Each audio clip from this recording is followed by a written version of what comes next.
Donald Trump continuing his new attack on Hillary Clinton at that same rally just moments ago. Take a listen.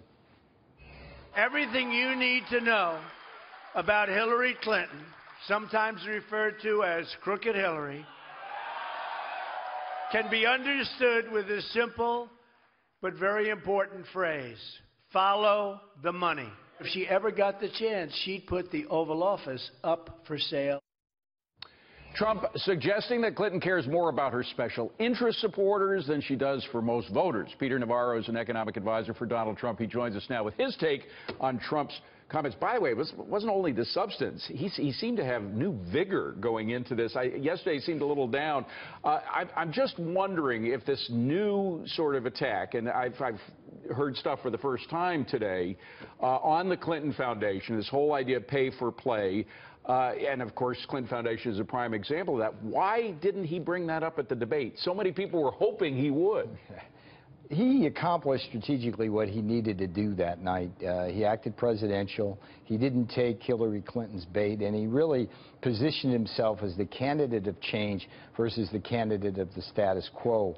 I think that he was reluctant, and I think it was wise, not to engage, thinking somehow that Lester Holt, the moderator, would ask the obvious questions on Benghazi, on the Clinton corruption scandal, and everything in between. And so he was waiting for the moderator to bring it up, which didn't happen. Well, the reason why it's important, in addition to it being a concern of a lot of people who are for Trump, it might bring other people over to Trump. Even Ralph Nader. Ralph Nader is no Trump fan at all, but we had him on to talk about the Clinton Foundation about a week ago. Let's play the tape. And it's the lethal quadrangle. Hillary Clinton, the State Department, Clinton Foundation, Bill Clinton making $10,000 a minute or whatever his speech is, and corporate mining magnates and other big corporations wanting favor. So, Peter, if Ralph Nader can get it, and again, he's not a big fan of Donald Trump, I would imagine that a lot of independents would get that message. There's no question about it, and the follow the money is true, and I've described what the Clintons do is the most sophisticated political corruption strategy in modern American history. And what's different about it, you usually have a politician taking money with their hand out and then given a favor. That's the way it usually works. What the Clintons have done is do it as a tag team. It's like a wrestling team. She's in the State Department. Bill's out there on the stump. He's collecting money, and it's not just one pot of money. He puts it in the Clinton Foundation, and the Clinton Global Initiative, or in the speaking fees, or her campaign. And then meanwhile, she's in the State Department with a calendar where it's front-loaded to all the people who gave money. Well, and big decisions that the State Department had to make about mining deals, uranium mining deals, and money sent abroad.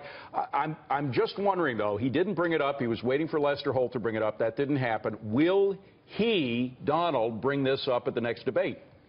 Of course. I mean, follow the money is going to be one of the central themes. It has been one of the central themes, and really, it's disturbing. And I think you're right that this is going to reach the Bernie Sanders voter. It's going to reach the independents. It's going to reach the people who are disgusted with what Hillary Clinton does, because it's pay for play. It's follow the money.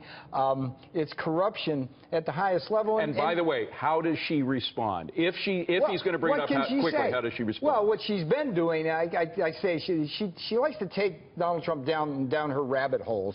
She'll do like, oh, your tax returns or this or that or whatever, and all that needs to be said is, wait a minute.